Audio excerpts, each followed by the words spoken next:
In today's video, I'm going to go through what I think is the perfectly balanced wildcard draft that I have. Every time I've tried to edit it, I've gone right back to exactly what I'm about to show you. If you're not wildcarding right now in Game Week 28, I think a lot of these players are ones that you can bring in your wildcard if you're going to wildcard in 29 or 30 or 31. I'm going to be free hitting in Game Week 30 as well, so if you're not doing that, our plans might not exactly align. But I'm going to show you my draft and explain just exactly why I've gone for these players and give you some recommendations if you don't fancy going for something quite like what I've got going on here.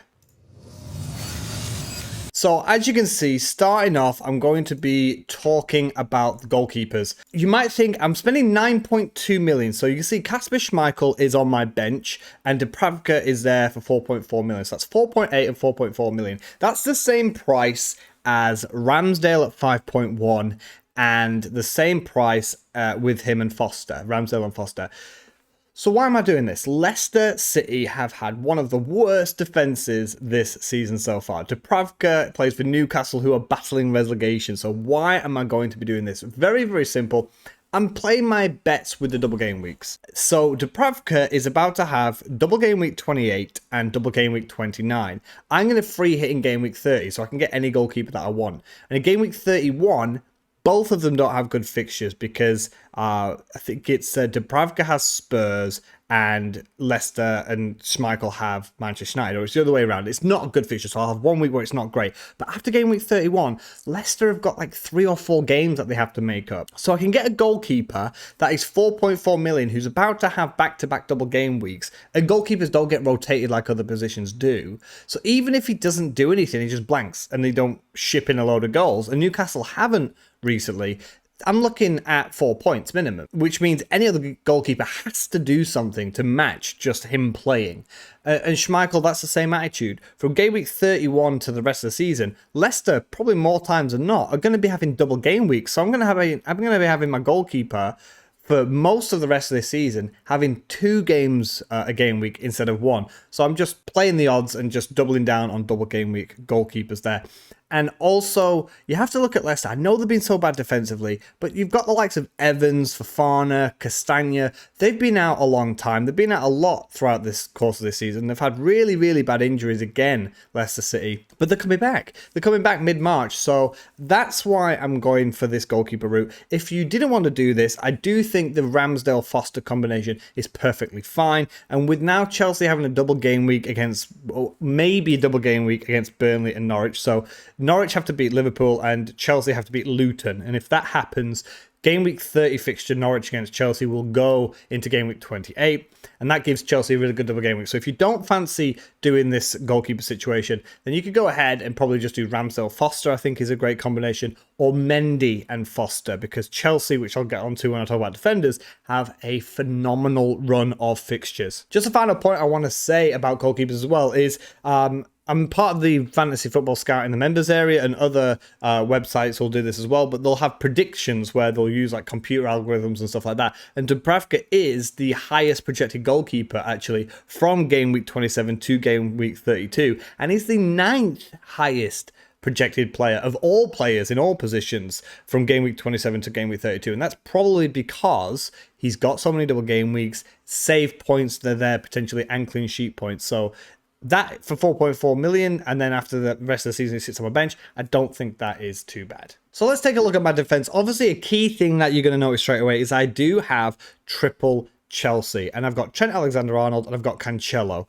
Now, before I get into this, some people at Wildcard now have been discussing whether or not to keep Cancelo. I do understand that if you're going to take him out and maybe bring in Robertson at Liverpool, because Liverpool have a double game week in game week 29, I do see it. I see a lot of people arguing to say, don't take out Cancelo. You'll want him back later in the season, and you've probably got him for 6.5 million, and you're going to have to buy him back for 7.2. I don't like that argument. If you sell a player now because for the next 4 or 5 fixtures you think someone else is going to outscore him, and you have to pay more money to bring them back, then pay the money. They're worth that much. I've still got Cancelo in right now. Most weeks I'm probably going to play with 5 defenders because you'll see I've got 3 Chelsea, 1 Liverpool and 1 Man City. And the reason why I've done that is because they are by far the 3 best teams. Now, a lot of people are going to make some arguments like, for example, it's quite a lot of money, but the fixtures that these teams have, and these are by far the three best teams. People are putting Wolves into their defense or Southampton. I completely understand that. Great value for your money. But with this being my second wild card and there's only 10 game weeks left, I just want to have defenders that are rock solid, nailed on, high quality. And these are like the highest quality defenders you can get. I have not just potential in terms of attacking returns from the likes of Trent, Cancelo, and James, but the fact that there's huge clean sheet potential here. The fixtures run that Chelsea's got. People will argue one goal is going to spoil my game week, but I can also respond to that and say, well, if I've got one team of three defenders and that's just one game I need to get a clean sheet in, if you've got four defenders and four different teams, you need to get four different clean sheets. So that's my response to that, in the sense of, yeah, one goal against Chelsea would be bad for me, but the idea that if I get just one clean sheet from Chelsea, that is a whole bank of points coming my way. People will argue about rotation as well.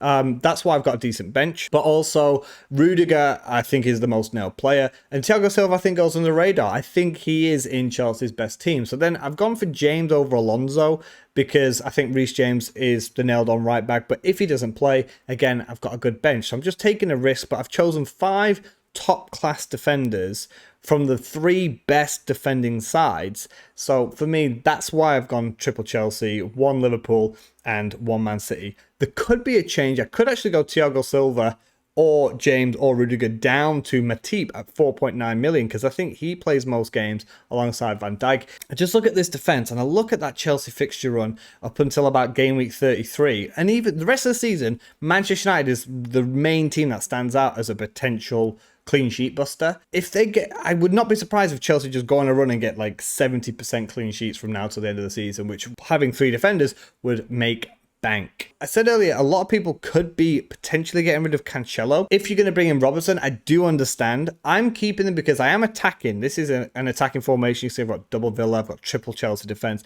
I am going for it. But I do want to keep the likes of Trent and Cancelo, not just because I think they're great players, but they are shield players. And what that means is it's helping to slightly protect my rank, because you look at it likes of Trent and Cancelo, they're over 40% owned. So if I don't have those players and I take a punt every single week, that punt is going to have to outscore Cancelo, because if Cancelo outscores my punt player, that means that I'm going to suffer. My rank's going to suffer. So keeping the likes of Cancelo and Trent for me helps protect rank. But if you're going to do Cancelo to Robertson, I would completely understand that decision, or even Cancelo to a Chelsea player. And that's because 1, Liverpool and Chelsea both have double game weeks and Man City don't. 2, in recent weeks, Robertson has done particularly well. So why no Cancelo? So right now, Robertson has 118 points, Cancelo 151, but Robertson's played 6.3 games fewer. City have no double game weeks.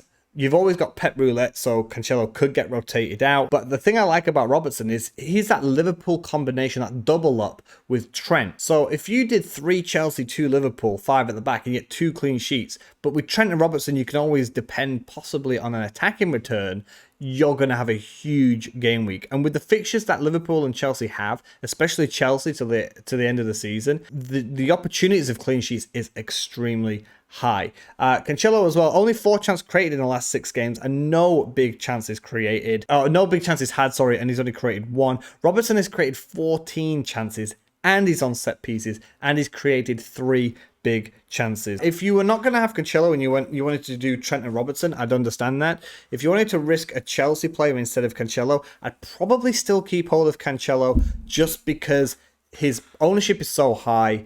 It protects rank and you can attack with sword players, so attacking players elsewhere. I just think keeping a staple of Salah, Trent, and Cancelo on a wild card helps you protect any significant rank falls, and then your other players in your starting 11 can be as free as a bird because you're protecting most of your rank with just those 3 players. Now, if this was a little bit too much for you in terms of money, or you didn't want to just put all your defensive eggs in sort of 2 baskets or 3 baskets, then yeah, I cannot argue really against cheaping up and going for a Wolves defender, because this season, they are the best defense outside of those top 3 clubs.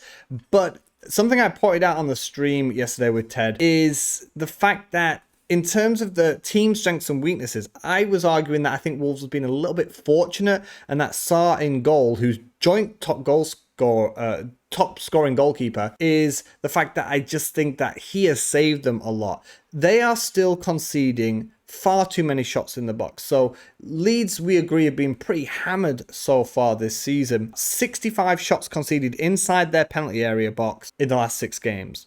Wolves have conceded 63, so just 2 shots fewer than a team that's been absolutely smashed, which doesn't fill me full of confidence. You've also got Wolves, they've conceded the 4th most amount of set play attempts. They've conceded 33. Norwich has conceded 36. So in terms of opportunities conceded, they're letting in too many shots in the box. They're letting in too many set plays. That's a reason why for the last 10 game weeks, I just wanted to pick 3 teams, the most solid defensive teams, and not have to worry about it. But if you need to save some money, even though I think they're overachieving, I still think Wolves' assets are pretty good. Southampton have a good fixture run as well, so Livramento for 4.4 million is, of course, on the radar there. So if you're looking to save a bit of money, this is too expensive, or you want to diversify that defense a little bit, then I would definitely point towards Wolves, and I would definitely point towards Southampton.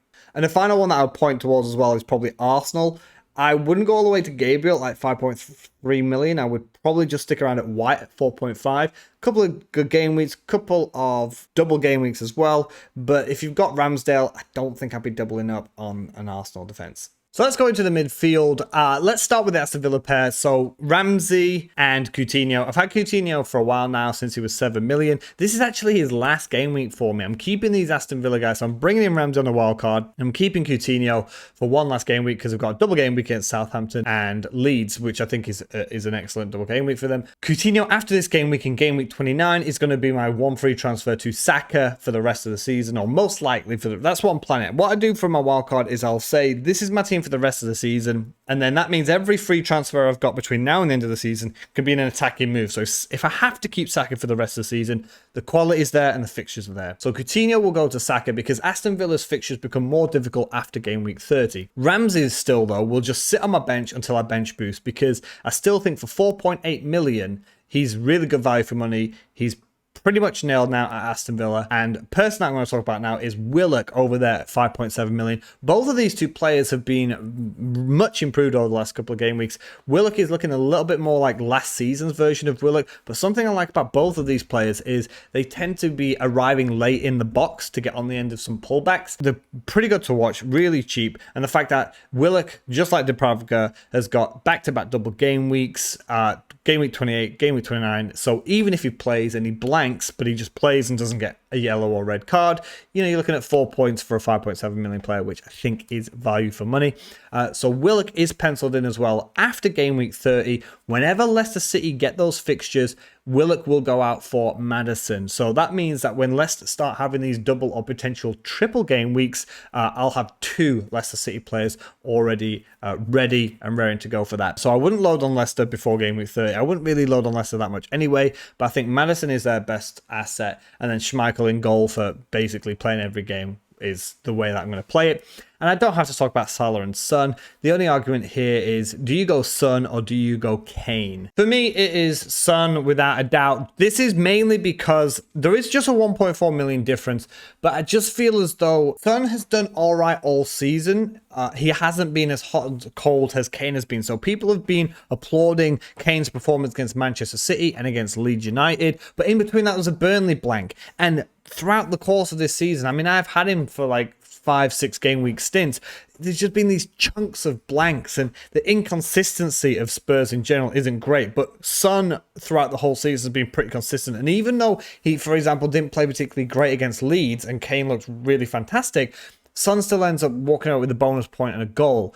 And you still get those extra goals, those extra points when you are a midfielder getting goals. So Kane dropping back and getting assists isn't as valuable as a midfielder Son getting forward and getting goals. So I just feel for the price, 12.3 million now for Harry Kane compared to 10.8 for Son. Too inconsistent. He's not had a great season. Too hot and cold. I'd rather have a player who's been reliable throughout the whole season, and that's why I'm going to back Son over that. And then we go up front. You can see we'll start on the bench for this one. I do have Broja and Weghorst. Weghorst will probably come in more often than not. He's on my bench because he's got Chelsea. He's basically playing against my 3 defenders that I have right now.